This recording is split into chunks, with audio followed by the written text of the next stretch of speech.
all these people here. Oh, yeah, yeah. So, I feel like you're just picking on me. no, I'm not. I promise I'm not. That's why I got to hurry up, because I know I'm not moving fast enough for you, or faster than you want me to. I promise you, I'm trying to do it safely and quickly as possible. Can I be over there with everybody else? Or? Give me 1 second.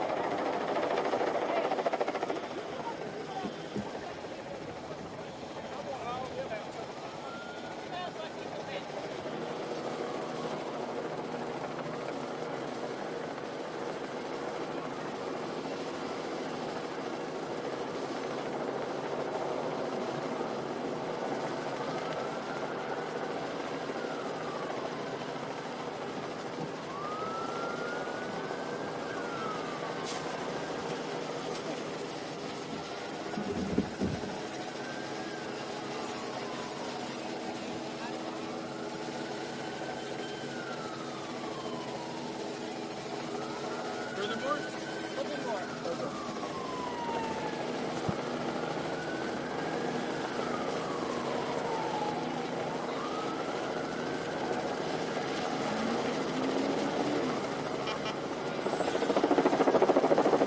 No, right here. Right here. You see y'all to go right behind us.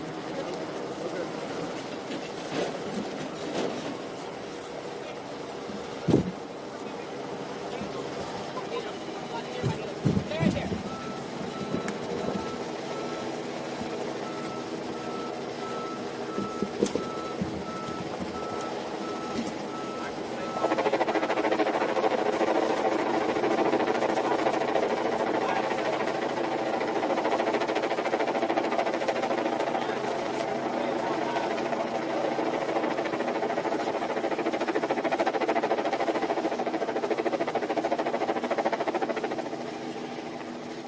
Hey, Keith.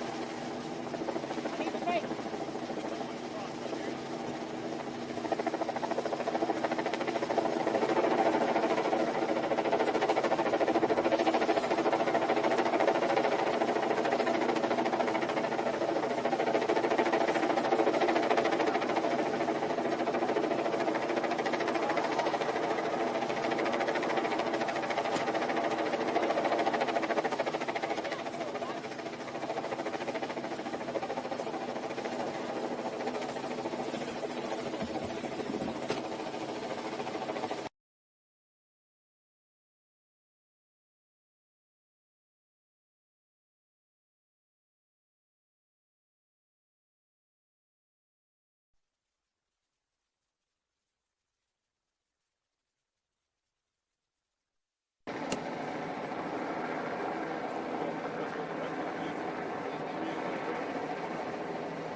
We know that crews are responding to a 4-alarm fire. And as you can see, that fire completely put out. They're putting out hot spots right now.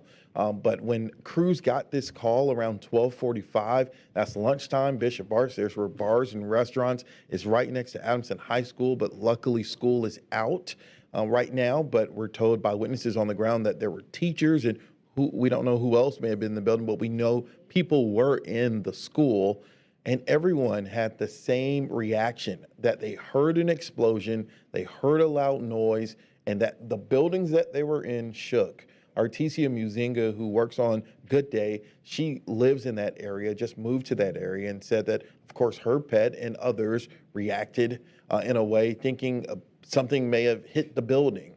We talked to another witness on the ground who said he thought a car drove into his house. And so that shows you just the force. And, you know, TC is in one place. Mike, who we talked to about an hour ago, said he was about a mile away from this. Hawkeye in the Morning, who's on the radio show, said he was very close to this, and everyone saying the same thing. There was a loud noise and that the earth shook.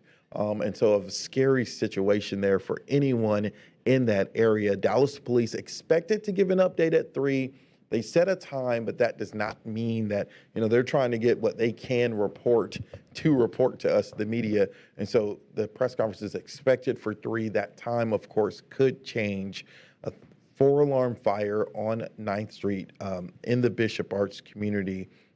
Right now, we are only told at least one person is injured and taken to the hospital. That does not mean that only one person has been injured, but we know at least one person was injured and taken to the hospital. And what Eden was talking about moments ago, when our Lori Brown and our photographer Andy got on scene, we saw a reunification before a reunification area was set up of a grandmother hugging her granddaughter, and the little girl had no shoes on. Lori was able to talk to someone related to her who said that she ran from an apartment. What's unclear is which apartment. You see in the video on the bottom, well, now you're looking at that reunification video of that grandmother, and she's telling first responders, thank you. And you can just see the emotion on her face and that girl hugging her. We have no idea what that girl, you know, experienced and went through, but the fact that she was reunited with her grandmother and not wearing shoes just shows how quickly, wherever she was or doing, how she had to get away. I want to bring in Casey Stiegel, who's joining us now, swapping in for Eden as she prepares for our 4 o'clock newscast. Casey, first responders have been here now for more than 2 hours. Right, and clearly they have made some progress in terms of the fire, because one of the things that really strikes me, I learned this in Southern California when I left Fox 4 initially and went down to Southern California. We went through fire training with the California Department of Forestry, and they would explain the anatomy of a fire. And when you see white billowing smoke, that means that the flames are mostly out. The black, thick smoke that we saw billowing into the sky, that is when you've got an active fire cooking, and that is really when time is of the essence. But that doesn't mean that this scene is closing anytime soon, but the white smoke that is billowing into the sky is a good signal that at least the fire is under control. But of course, what could have potentially caused injuries here, Stephen, is this scary report of an explosion. Correct. And an explosion, by the way, that you said people are calling, felt like an earthquake, describing hearing almost as if a car crashed into the side of a building. So that is a monster explosion. And we know historically that when those buildings explode, whether this was related to natural gas in the area or not, that those are mighty powerful. And speaking of gas, we do want to point out that we have been, of course, reaching out to Atmos Energy as well as the Dallas Independent School District. So we've got the whole newsroom in there. I just got into work. Driving in from Arlington, you could see that black smoke billowing into the sky from Oak Cliff, south of downtown. That's just east of the Bishop Arts neighborhood, north of the Dallas Zoo.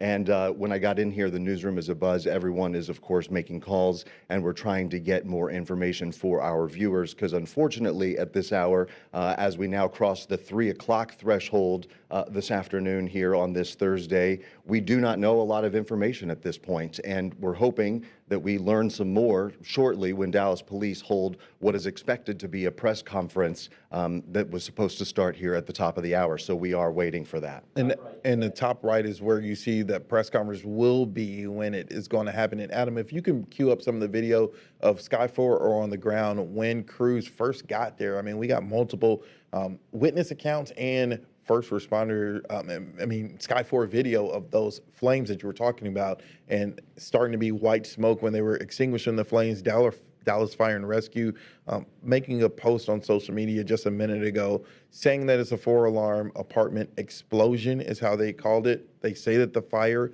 is under control and that family reunification is at Adamson High School.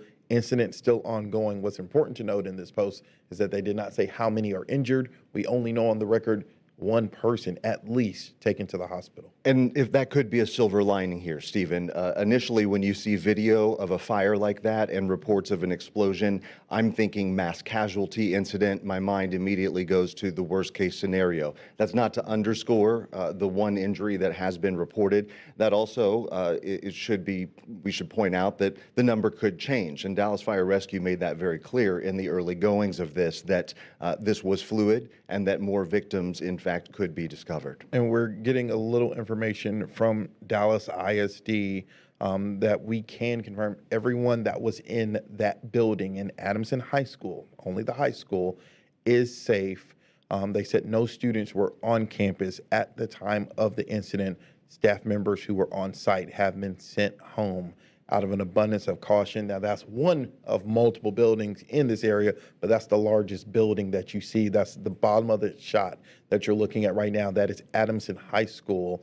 And so we know that teachers were inside because we talked to a witness who said it, and now Dallas ISD saying that everyone who was inside is safe. No students were in there, school is out, and they were sent home, but still unclear, like you mentioned, Casey, with a fluid story.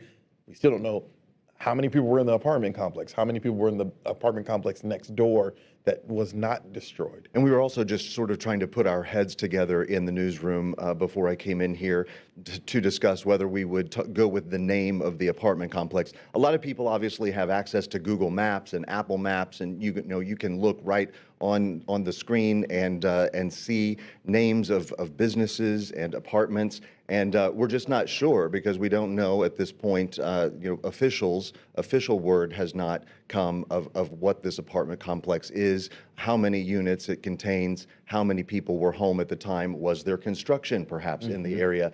There were some reports sort of circulating online, again unsubstantiated, but that there was some type of a gas crew that may have been in the neighborhood around this time doing something as it pertains to a natural gas line. So again, we have contacted Atmos Energy and we are awaiting to see some sort of a response from them, whether in fact they are involved in this explosion this afternoon that rocked South Dallas and the Oak Cliff area. And to your point on that, was there a construction crew?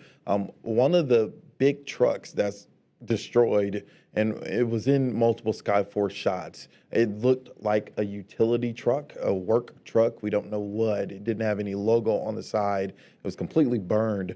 And so, we are waiting to see if crews were working in the area, that truck right there in that shot. And so that is pretty close to where this explosion is in this video from earlier. And so now you're looking on the right of the screen is where that press conference will be. Lori Brown is there for us on the ground. Dallas Police hoping to give an update in minutes. And then the bottom screen is a live look from Sky4 at them continuing to put out hotspots from this explosion that happened just before 1 o'clock. And don't know if you saw in that shot or not, the podium was moved into place. And so that came also from our own Lori Brown. And so that means that we are expecting a PIO or a public information officer, as we know them, to come out and to brief the media shortly, and hopefully can clear up some of these questions that we have as we are now moving into multiple hours of coverage on this. The initial call came in as a 3-alarm call. That was around 12:47 this afternoon when Dallas Fire Rescue was dispatched to a 911 call of what initially came in as a structure fire at an apartment complex.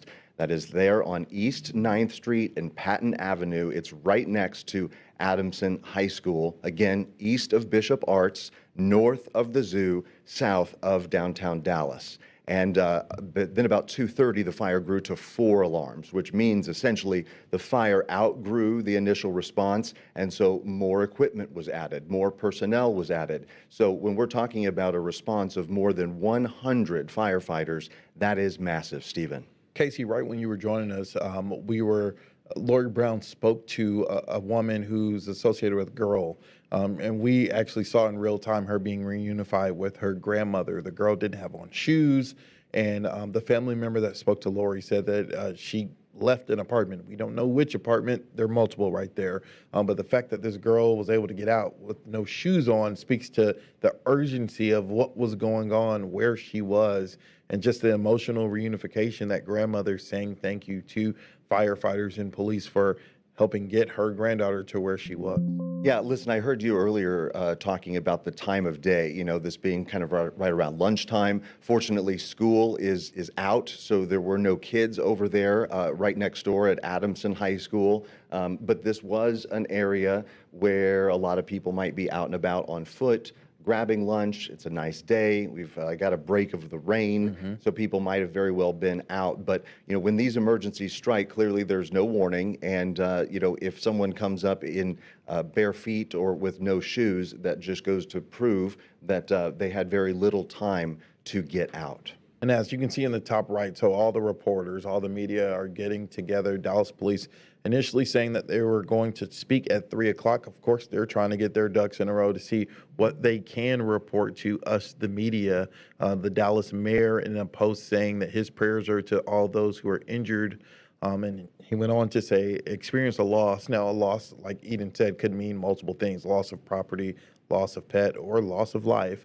So we are waiting to see if Dallas police will let us know if there's any update to the injuries, because, it's amazing. If only one person is taken to the hospital after something like this, where that apartment complex is completely leveled, and that's a blessing. Right. I could only surmise that means perhaps there was construction on the apartment building. Maybe something was going on that kept people away because, again, the time of day this was, and an explosion that causes the damage that we are seeing from the Sky 4 pictures. It's just incredible that we aren't talking about more casualties here. One of the things that strikes me, you read the not official statement from DISD, but at least the media inquiry response to us. She said this is not a statement, but here's some information you can use for attribution to Dallas ISD. Everyone is safe following a gas explosion near W.H. Adamson High School. So there she's saying right there, gas explosion. Right. Don't know if they're not being extremely careful with their wording. Don't know if they have information that we do not yet publicly have. But they're saying right here, gas explosion. And from the video we've seen, this has all of the hallmarks of a natural gas explosion that we're dealing with here. And no one intentionally hits a gas line, right? Sometimes this happens as crews are putting in fiber optics and hit a line, or so we need to see if it is a gas explosion, was the markings clearly labeled in this area, was everything cut off? It's just amazing, Casey. We were talking about that other apartment complex that is new right next to it, just the windows blown out. But the fact that another structure, the fire didn't jump. You talk about covering fires out on the West Coast.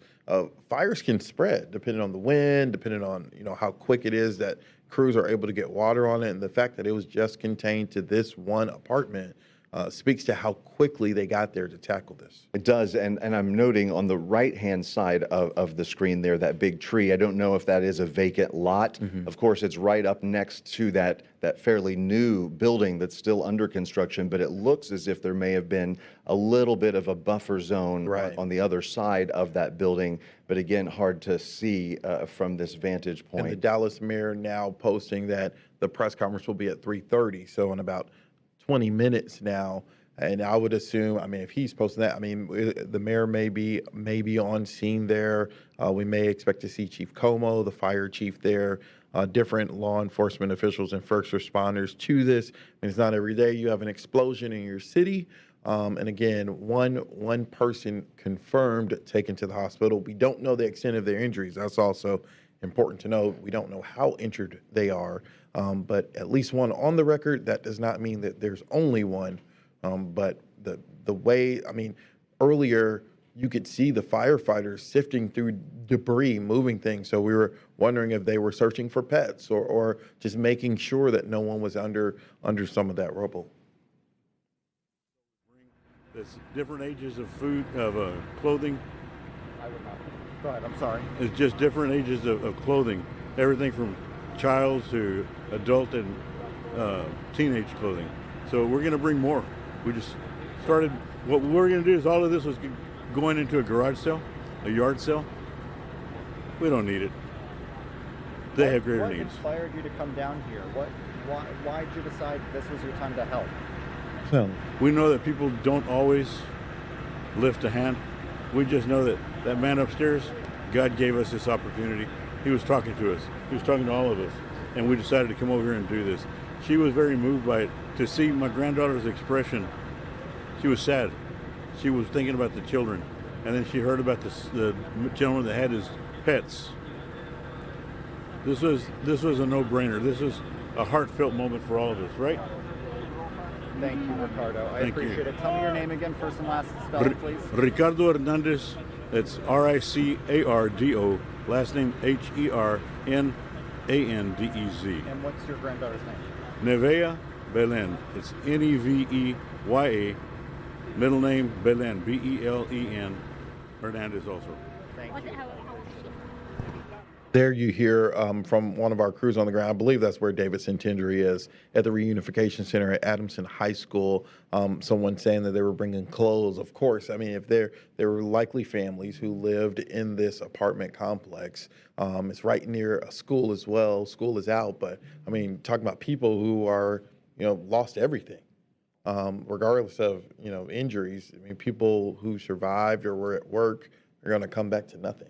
You know what, Stephen? One of the things that never ceases to amaze me is the kindness of people and how people immediately jump into action to help their neighbors. And, Mr. Rogers always said, look for the helpers. Look for the helpers. And that's what I do. And just to think that man just was going to have a yard sale. Yep. He said he didn't need the stuff and knows from seeing this news that there are going to be a lot of people going without and that a lot of people are hurting and a lot of people are impacted. And so people look for any way that they can to try and help their neighbors, and whether that is just putting some puzzles together or some old clothes, in anything.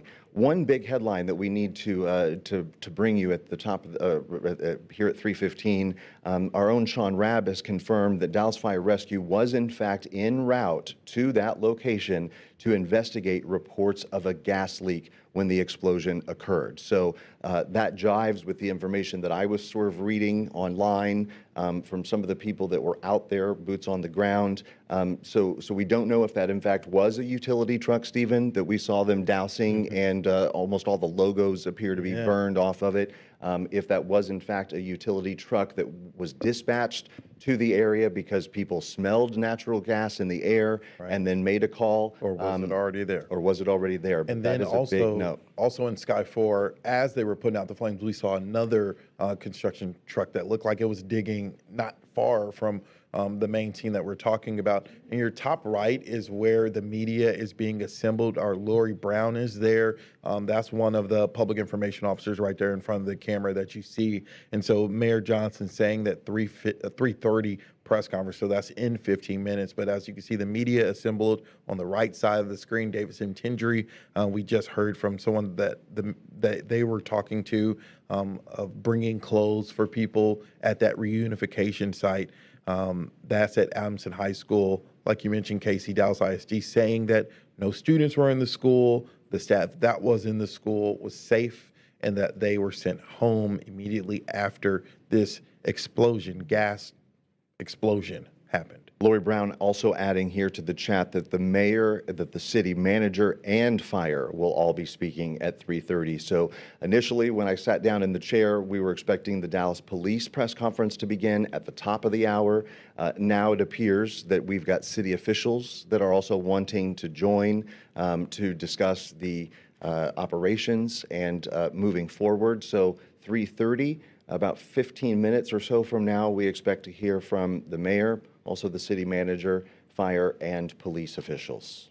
Let's reset the scene. So as we prepare for this press conference, Dallas Fire and Rescue got this call around 12:45, lunchtime, in a Bishop Arts area, Bishop Arts, near in Oak Cliff, near the Dallas Zoo. To put in context where geographically this happened, we're told it was a structure fire, a 4-alarm fire. Initially, it was a 3-alarm, at least 100 fire personnel responding to this. And we're about to, actually, this press conference is going to get moved up. You see Chief Daniel Como, City Manager Kim Tolbert, and Mayor Eric Johnson. Let's take a listen at this press conference.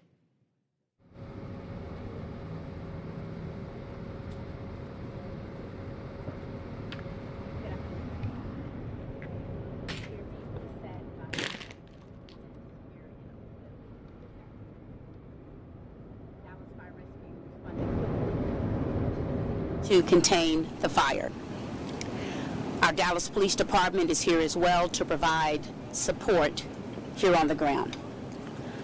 I want to give a special thank you to our Chief of Public Safety, Dominique Artis, to the Chief of Police, Daniel Como, who are both here with us, as well as to all the first responders who are here on the site to provide support to this community. A family reunification center has been set up at W.H. Adamson High School. Our prayers are with the many families who are affected by this event. Our prayers are also with the entire Dallas community during this time. We will continue to provide you with updates as more information becomes available. Now at this time, I'd like to turn it over to our Mayor Eric Johnson, for some remarks. Thanks, Kim. I want to encourage our entire city, this entire state, the entire nation to come together and pray for all the people, all the families who are affected by this tragedy we are experiencing here today in our city. We ask everyone to please pray for our Dallas Fire Rescue personnel who are still fighting this fire. They do an amazing job under very, very difficult circumstances like this, and we just pray that they will be safe while they try to save and help every single person they can affected by this. I'm joined here today by the councilman for this district, Chad West, and Councilman Maxie Johnson. I just want to say that we are going to do every single thing we have to do and that we need to do to make sure that every affected family by this tragedy gets what they need. So you have my commitment that we will do whatever we have to do to make sure that these folks are okay. But the most important thing right now is that we come together as a community and that we pray for everyone's well-being. At this point, I want to turn it over to our Dallas Fire Rescue Chief Russ, to address any other issues. But I just want to say that today's tragedy, the first day of summer after DISD just let out yesterday, we need to pray for these folks who are affected by this and for our entire city. So with that, Chief Russ. Yes, I'm Assistant Chief James Russ with Dallas Fire Rescue. At 12:47, our dispatch center received a gas leak call at the 400 block of East 9th Street. Crews quickly arrived at 12:49, a 2-minute response, and quickly upgraded to a second alarm fire. Shortly after, it continued to escalate and upgrade. At this time, we are at a 5-alarm fire. The fire is contained, but our members are still working on the scene to do primary searches. We put a drone in the air to canvass the area to see if we have any, if we see any victims or anything around. Once we get more information, we'll let you know. But at this time, there's unknown how many possible fatalities we may have. And also we have 4 people transported to the hospital in unknown conditions at this time. Thank you. Can you confirm if there are any deaths or not? Can you talk about the cause of the gas leak? Did anyone die from this situation?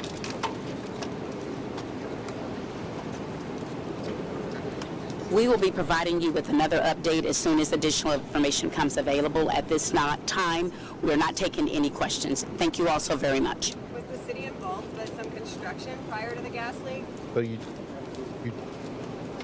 Thank you. Like I mentioned before, we'll have updates when they're available. Thank you. You just heard from the Dallas City Manager, Mayor Eric Johnson, the Assistant Fire Chief.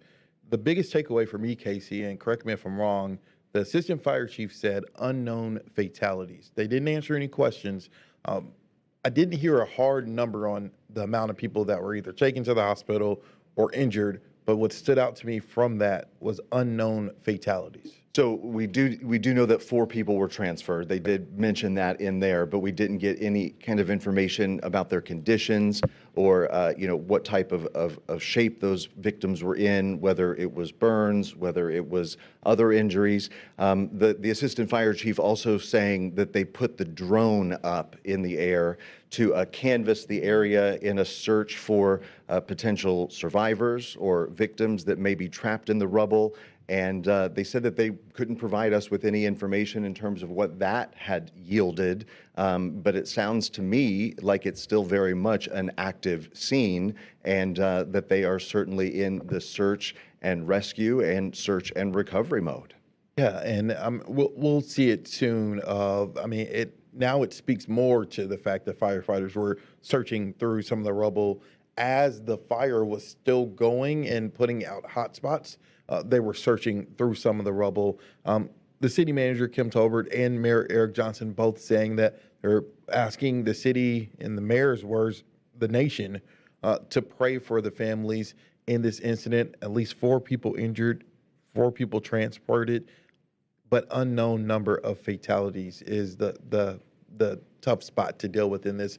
And city officials not answering any questions from the media in their first media briefing. Of course, there will be multiple that will happen probably today. Which is why it leads me to believe that this is still very much ongoing. This is very active. They wanted to get to cameras and they wanted to make some kind of an official statement. Clearly, this is garnering a lot of attention and they wanted to be able to get out in front of it, but they're still trying to get information themselves and they are still on the scene there working. As you see the water, as those live pictures come to us from Sky 4, they're still dousing that thing with water. There are a tremendous number of firefighters that are still out there visible on the scene. So this is still very much active several hours into this. Again, the initial call from 911 came in around 12:47 this afternoon. They're on East 9th Street and Patton Avenue, which is right next to Adamson High School. That's just east of Bishop Arts, north of the zoo, south of downtown. And then this grew to 4 alarms around 2:30 this afternoon, meaning the fire outgrew the initial response. So there was at least more than 71 fire units on the scene. A family assistance center has been set up at W.H. Adamson High School, which is right next to the scene itself. They're using that. Almost reminds me of a reunification center, sure. Stephen. Yes. That's something that we're familiar with these days, and so they're directing everyone to that location at this time. And we have multiple crews on the ground. So Lori Brown was where that media briefing was, and then Davidson Tindry is at that reunification center. He said that he spoke to a man who lives across the street, and so we're going to be talking to him soon. But as we wait for David to come on, I mean, what a difference, 2.5 or more hours makes. You barely see any smoke now. But initially, I mean, the flames raging from viewer video and from Sky 4, and the fact that they got there so quickly. So David, if you can hear us, as Stephen and Casey, can you share with us what you just heard from that witness, that person that you just spoke to? Hey, Stephen. Hey, Casey. Yeah, we're outside of this reunification center right now, and we saw a man just across the way from this high school, and he had pants on but no shirt, just a towel wrapped around his shoulders, so it looked like he came out here really unprepared rather quickly, so we came up and talked to him, and he says he lives in an apartment complex just across the street from the one that exploded. He said he was inside of his unit and he was just simply playing a video game. He and his 11-year-old brother were home alone at the time. This young man, 17 years old, and they heard this explosion from across the street. Everything just started shaking. He said smoke started coming into his unit, even across the street, coming through their open windows. So he said he just quickly grabbed his 11-year-old brother and they ran over here just someplace where they could get a bit of safety. His parents, I should say, were not home. They were down the street, so he contacted his mom, and right now he's just sort of taking it all in. His biggest concern, obviously, on top of the concerns for those who were in that apartment complex, is what if there's a secondary explosion? What if our complex is next? So he was really quick to just get over here, and he shared those raw emotions with us just for a few minutes. About a couple minutes ago, we spoke to him right across the street from the high school. We've seen a handful of people going in and out of this high school where it's the reunification center again, but everything is obviously so fluid on scene right now that I don't even know if a lot of people in the area have learned yet that this is the place where, if you're separated from your family members, where it's an option for you to go and meet up with them. Stephen, Casey. David, we actually want to play a little bit of that interview that you just got. We understand that is queued up and ready to go. Let's roll it. Right in front. Oh, yes, sir. What's your name? Eric, Eric. Just a second, I'm going to ask you to spell that for me. Everyone ready? Hold on 1 second. I'm ready. You good? Well, we're good. Call Eric. Spell your name for me. ERICK, and my last name POSADA. And you can just like, what did you see? 17. Okay. What did you see? Now, I just seen flames, and I just heard a big loud bang. It was really a lot of shit. What time did it happen? Around maybe 12, 1. Early 12. What went through your head? A lot. I seen the apartments, all broken down. I seen a little girl trying to get out of the rubble. It was really a lot to take in. I can't lie. It was just too much. I had too much going on. I was trying to get my brother safety, my little brother. Trying to get all the neighbors, go back to the apartment, get away from the explosion, because whatever was to slow again. It was just a lot. No, I live in front of it. Yeah. The apartment building. Yeah, the apartment building. What happened here? What did you feel? It was like an earthquake, really. That's what it felt like. Everything just shooken up. It shook it up bad to where the point it was a whole bunch of like dust, I guess, inside the house. Like it felt like our apartments were about to go down too. I can't even lie. So what do you know about the apartment complex? Yeah. I know people that live there. A lot of people live there. It's bad, man. I can't lie. All the kids, I know a lot of kids live there, a lot of families. So them just the thought of them, not making it out, it like hurts me. Especially all the little kids and all that.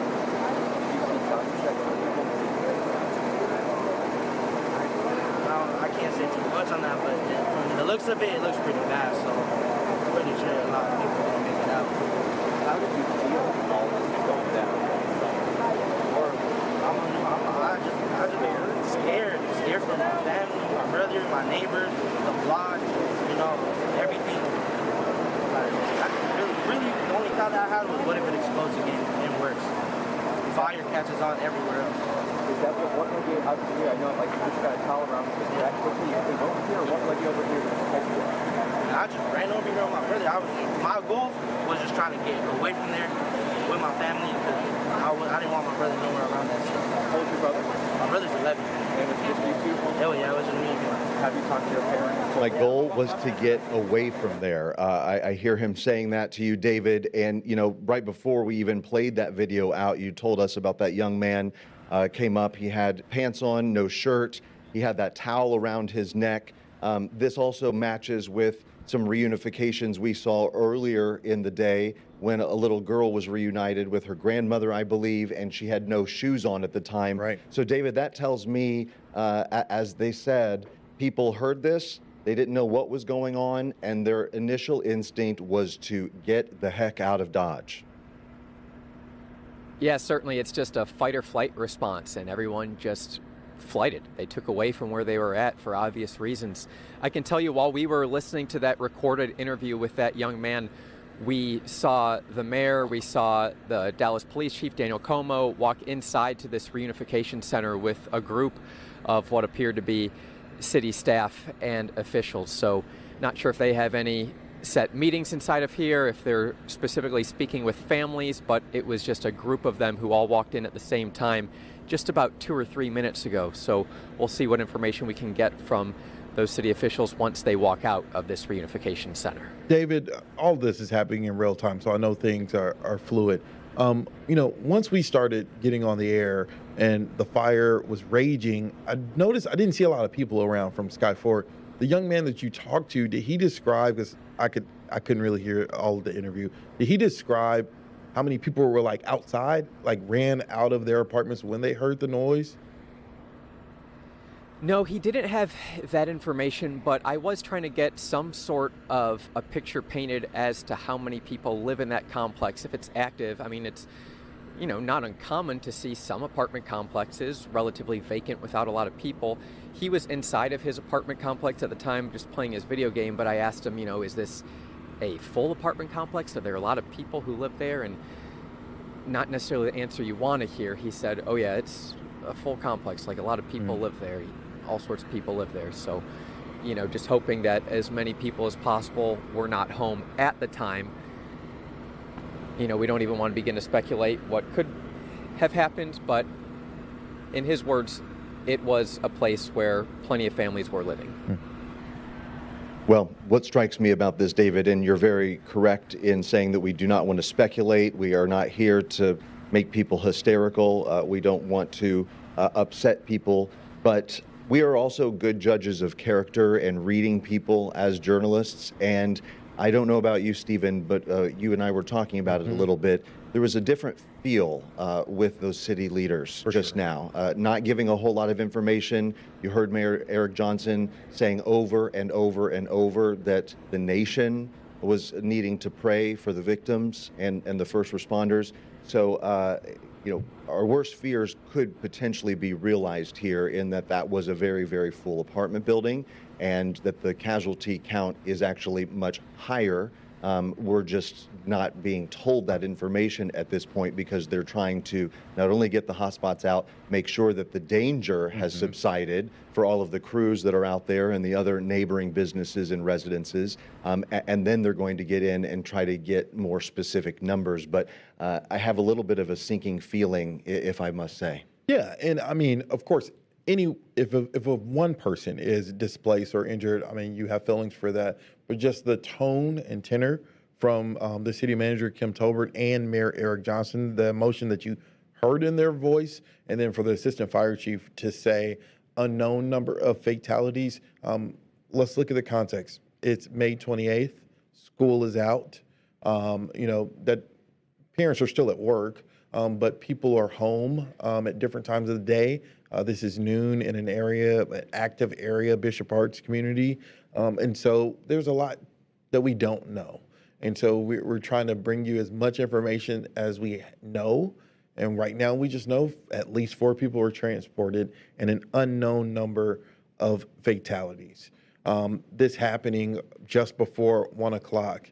And as we've been talking about for the last couple of hours, just how quickly first responders got there. I mean, because this could be a totally different situation with how close, not even mentioning the school, but how close that larger apartment structure is right next to it.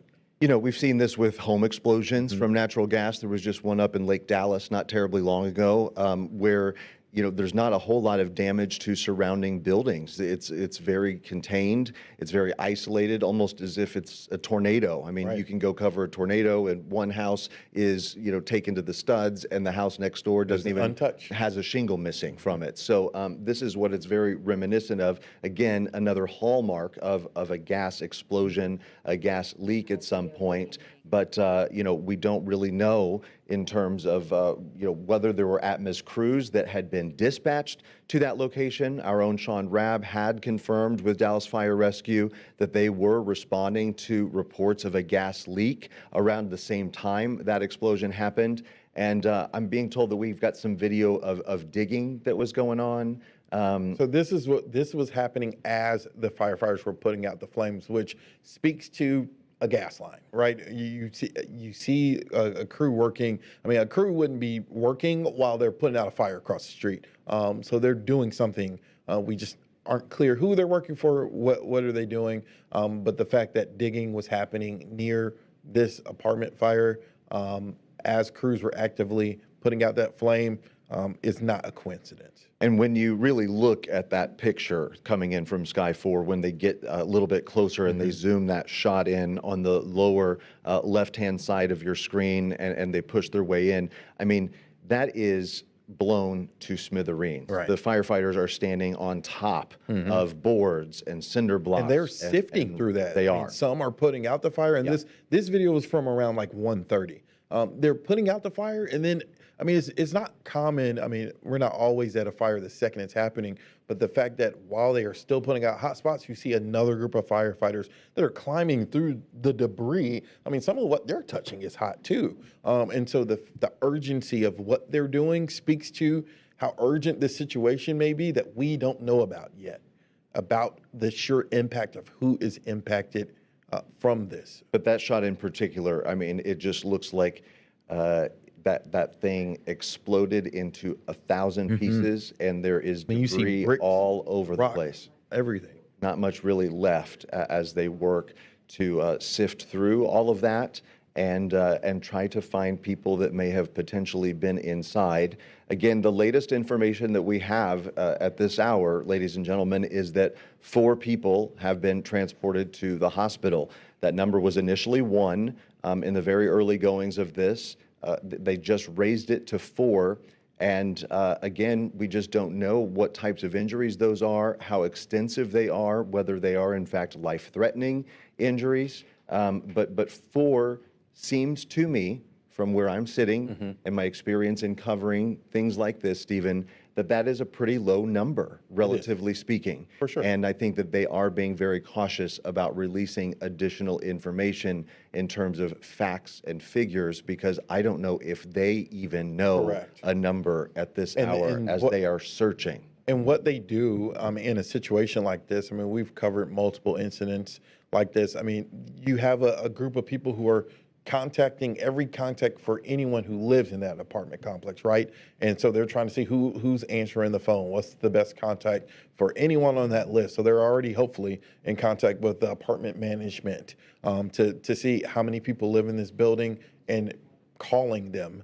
And then you have how many people are going to show up at this reunification who will confirm, hey, I lived in that apartment complex, or I know someone who lives in this apartment complex. I've been calling them. They have not responded. And so that's one layer of what's going on. Then you have the fire crews there. One, right now, what you see live, putting out the hot spots. But you also have some crews that are just double checking, are there any pets trapped? Are there any unfortunate people trapped? And so a lot of things are happening all in concert. And you also have firefighters that are taking a break. Our own Amelia Jones and photojournalist Mel Saavedra just got on the scene. They are on the other side of the high school, and Amelia just sent a picture down of some firefighters that are there in the shade under a pop-up tent, hydrating, bottles of water, no doubt exhausted from putting in so much effort. They've been doing this for what, 3 hours now? Right. It's a hot day out there. It's humid. And when you're up there on those front lines, that is a concern. One of the other reasons why they also call multiple alarms and they elevate the alarms, because that activates additional personnel and that activates additional equipment as well. But one thing that's important, Parkland Hospital right now has not received any burn patients. That is from Sean Rabb that's just crossing. There's that photo that Amelia Jones just submitted to us of those firefighters taking a break. So we know at one time this afternoon that more than 100 Dallas Fire Rescue firefighters were on the scene. And so We don't know if they've pulled some of those people back at this point, but the real focus, of course, still, as we sit here at 3:40 in the afternoon, is the search and recovery, the search and rescue that may be going on. We say search and rescue when there is hope that people are still alive. That is true.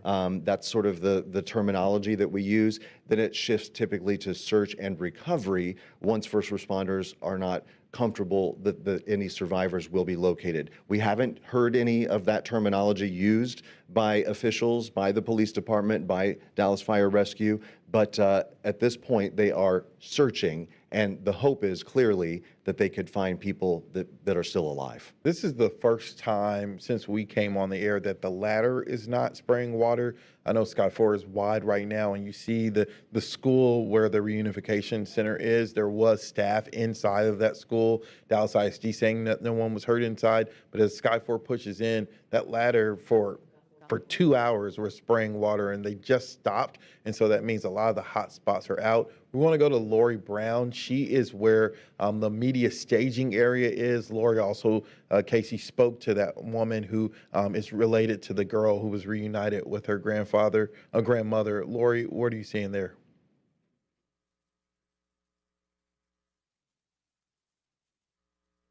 Just moments ago, we were really hoping to learn if Dallas Fire believes that everyone is out of that apartment complex or not yet, but that is still unknown right now. So when we arrived, we saw a 10-year-old girl being walked out by herself by Dallas police officers surrounding her, and you could tell that they were trying to figure out where her family members were, and you could see that she was visibly shaken by all of this.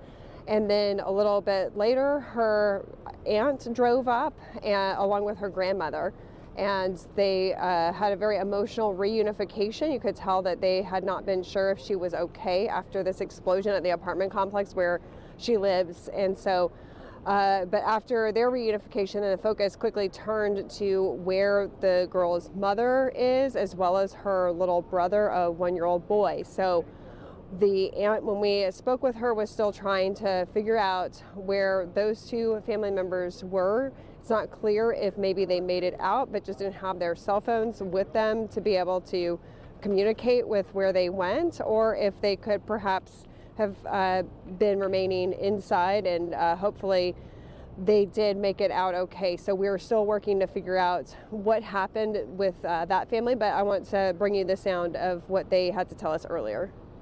Hysterical because nobody knows where they're at. And my mom literally just called me, and I just came over here. She couldn't really tell me a lot. How thankful are you to see your niece? Well, I'm very thankful. I'm thankful. She's a little traumatized right now, but she just hopes that her mom and her brother are okay. We're going to be reaching back out to Nora Carmona to see how they are doing and if they have been able to locate those family members yet. The city of Dallas telling us that they're still not sure if there are people that are inside the apartment complex. They're continuing to do those searches now. All of this comes a day after the city council agreed to an increase for ATMOS rates, and a city council member, Karen Mendelson, reached out to me a little bit ago just saying this might be an example of why that rate increase is needed, to be able to make sure that pipes are in a current state of working order without leaks. But again, the city not revealing to us what led to this particular gas leak. So a lot of information that we are still wanting to find out in the news conference. They didn't take questions, so we've got a lot for them. Laura, you mentioned not taking questions, and so it's unclear, as you mentioned, the search continues. We don't know how many people are injured. We know they told us at least 4 transferred. The assistant fire chief saying unknown number of fatalities. Lori, what did you gauge from, we're not body language readers, but the mayor and Kim Tolbert, the city manager, seemed a bit emotional. Right. I think it's also very rare to see the city manager come out to a news conference like this one. So I don't know what that might indicate. The mayor, he did very emphatically turn to the councilman who represents this area, Chad West, and say, we are going to do whatever it takes to help in this situation.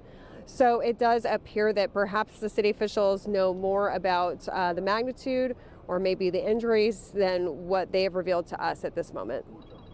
I'm just curious if you've heard some of the drones in the air. They specifically mentioned that, the assistant fire chief in that press conference, about using these aerial assets. And I know Dallas Police Department just rolled out a new drone system, and those are increasingly being used by first responders to get that bird's eye view and to try and use some equipment like infrared equipment, heat-seeking finders to look beneath rubble and determine if someone is alive and possibly trapped under a wall or something of that nature.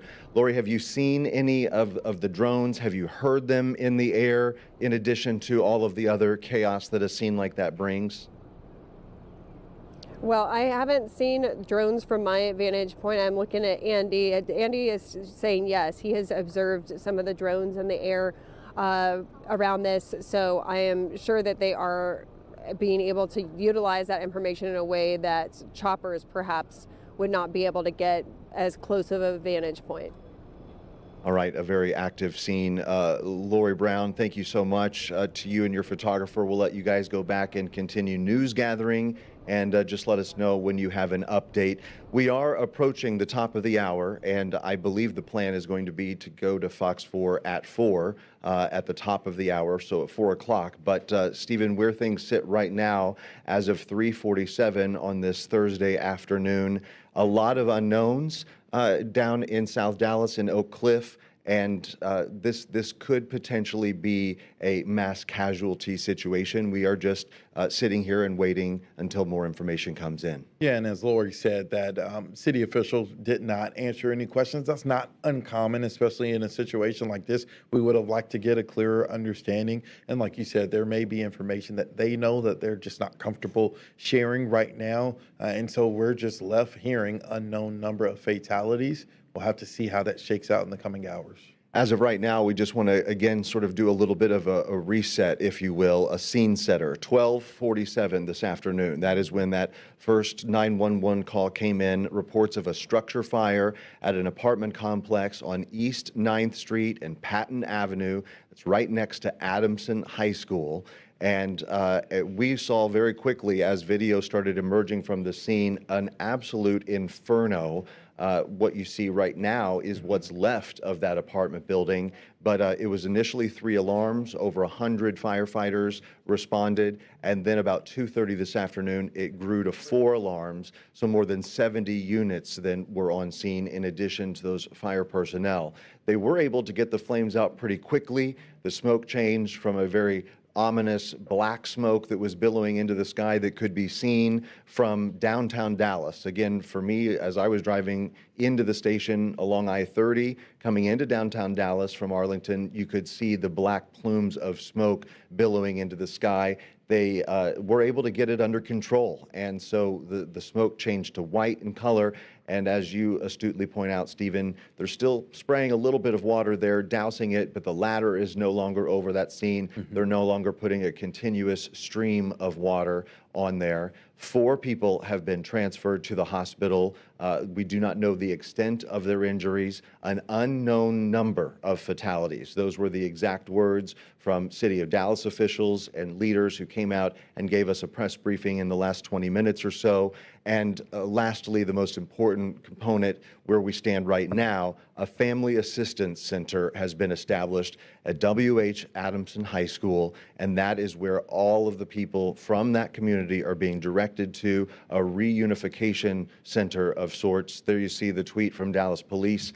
A family assistance center has been established at W.H. Adamson High School. Please do not go to the fire scene. All families should go to the high school for more assistance and more information. As we continue to look at this smoldering now apartment complex, as you mentioned, a lot of unanswered questions. David, talking to a young man who lived across the street, indicated that there are a good amount of people who live in that apartment complex. Now, granted, this was in the middle of the day, but school is out. And so, could students be home on summer break? parents at work or some parents working from home. Dallas ISD did have staff members inside Adamson High School, which is right next door behind the tree line in that shot. They said that no staff members were injured, no students were in the building. But the biggest unknown is how many people are truly impacted by this. And not even from a death perspective, but I mean, everyone who had an apartment in their property is completely gone. And so they have to come to grips with living through this tragedy of losing personal belongings.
Some questions, but understanding that a lot of stuff we can't answer because it is still a very active scene. So we'll answer as much as we can, but understand like this is still very active. So a lot of questions we're not going to have the answers to right now. Just for planning purposes, do you expect it to be on time here shortly, or okay? Yep. I know y'all are probably going live. Yeah. In 5 minutes. Sorry. Oh, it's 5 now. Yeah. Sounds like they're going to try to take this on time.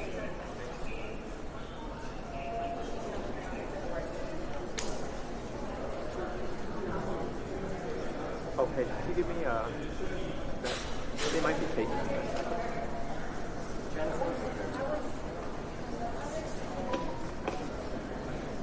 Let me do that. Switch to.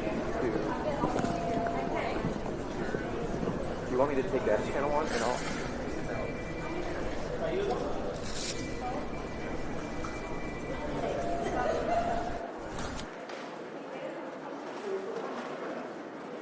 This person is going to be on.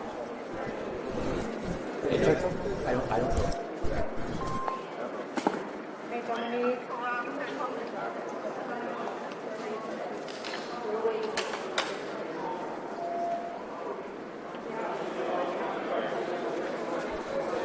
But Sam, you might want to, like, do you want me on camera, or do you want to do a one? And like, we're up now. Yeah. Sheila, when you go into the next. I think they're going to come out, so if that happens, wait, are you? We're not. Okay. Well, then if I push you, just move. Cool. I'll go. Chris, can you stand up there because now there's a light.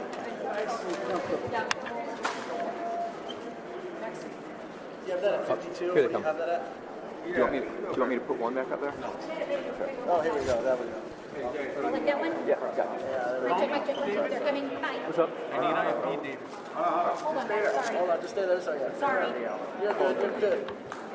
One sec, and yeah. Okay, guys? I'm good. Thank you. Gracias. Tony. Here we go. It's the front. Not going right now.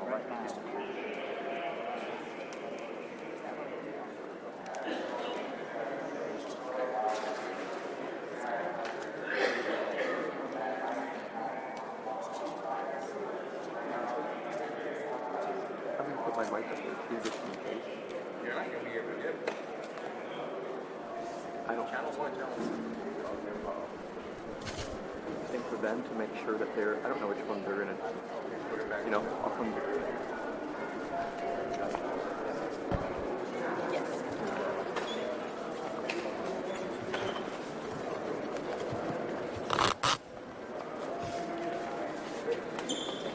Good afternoon, everybody. My name is Susie Solis. I'm the Assistant Director PIO for Dallas Fire Rescue. We're going to answer just a couple of questions after we give you an update tonight about what is going on. And I first want to introduce you to our City Manager, Kimberly Beiser-Tolbert. Thank you so very much. We are definitely saddened about what has happened today in this Oak Cliff community. There are several supporting organizations that we want to take the opportunity to thank for the work that they're doing to assist us with this operation. The American Red Cross, Dallas Crisis Intervention Team, Dallas Emergency Management, Dallas Animal Services, of course, Dallas Fire Rescue, our Dallas Marshal's Office, the Dallas Police Department, our Dallas Street Response Team, Dallas Independent School District, Mental Health Services, Family Gateway, the Salvation Army, and our Transportation and Public Works Department. We could not do what we're doing in this moment without all of these departments and organizations and agencies working together. And so we are truly thankful for their support. At this time, I'd like to turn it over to Deputy Chief Berry, who will provide you with a more detailed update. Right. Thank you for having me. Today, we, as first responders, were met with a sad situation. And at this time, I'd like to extend from the Dallas Fire Rescue Department and our first responders our heartfelt condolences in this time of bereavement for the families. We responded to a gas leak, reported gas leak. Our first responders, while they were en route to that gas leak, a subsequent explosion occurred. They called for the cavalry and called for an upscaled response, and where a one-alarm structure fire was transmitted, and it was immediately struck into a second alarm. We had the cavalry coming and help coming, but the explosion had already taken place. We, as first responders, our highest priority is life safety and the preservation of life. And so we take this to heart. We're very humbled by today's occasion. We don't take it lightly. However, there is still work to be done. So at this juncture, we have gone from rescue mode to recovery mode. We are still actively in recovery mode, and we may be in this mode for the next 2 to 4 hours, maybe extending this operation even beyond that. So at this time, that's what I have for you, and we will update you. I have to get back to our incident to continue to lead our guys and also take care of bringing this incident under a close. Thank you very much.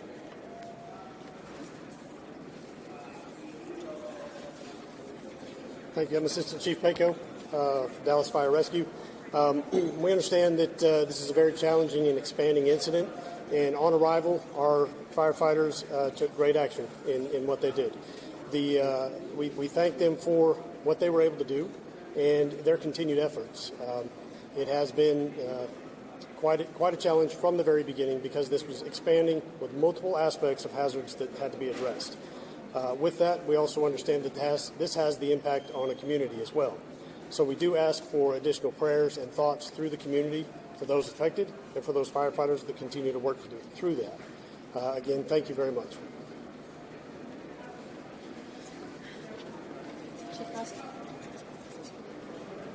Assistant Chief Russ, also like to thank all the outside agencies that contribute to this incident as we continue to go through our recovery phase, and just think that the citizens of Dallas are blessed because we have multiple special teams in the city that usually get deployed on other big incidents. So this is nothing new for them.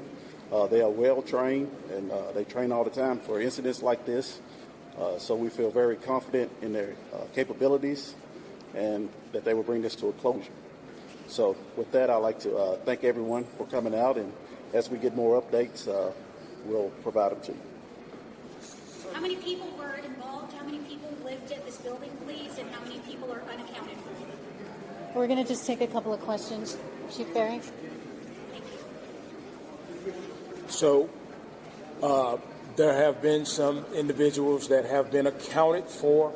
We're working on getting a concise number for you. This is an active incident still. It's still under investigation. There are still phone calls that haven't been answered, and therefore it's still ongoing in terms of getting a total account for the number of people that are that live at this residence. Have there been any fatalities identified? Yes, there have been fatalities at this point. How many? We can all confirm that there are fatalities. We're still working through the recovery phase, so let us work through the recovery phase and give you a total number. A tenant of the apartment complex told me the city was drilling a hole and they were putting gas in it. Can you confirm what led to the what you believe led to this gas leak? Was there any city activity involved or is it Yeah, I'm going to turn that over to, My name is Director Concarly. I'm the Director of the Department of Transportation and Public Works. I can confirm that the city had no active work in that area. We'll take one more. Who was working on the area? Now, someone was working, according to multiple residents. Was this Atmos? Who was working on the street, please? There was no work in the right-of-way. Everything else is still under investigation. Any of the other questions regarding Atmos will have to go to them. Oh, Atmos isn't here. Correct. So thank you all so much. We will provide one more update later this evening, likely between 8 and 9, but we'll keep you updated on that. Thank you so much. To know what time did the first 911 call or whoever called it, wherever, what time did that come in? Guys, what time did this come in, and then how long did it take firefighters to respond, please? Thank you. For residents who are asking this. Will anybody respond to that? How long it took? Thank you. That's in the Stand by. People are going to have these questions from the Stand by. David, hold on a second. Somebody can expand on that. Thank you. We're getting the time. There are people dead now.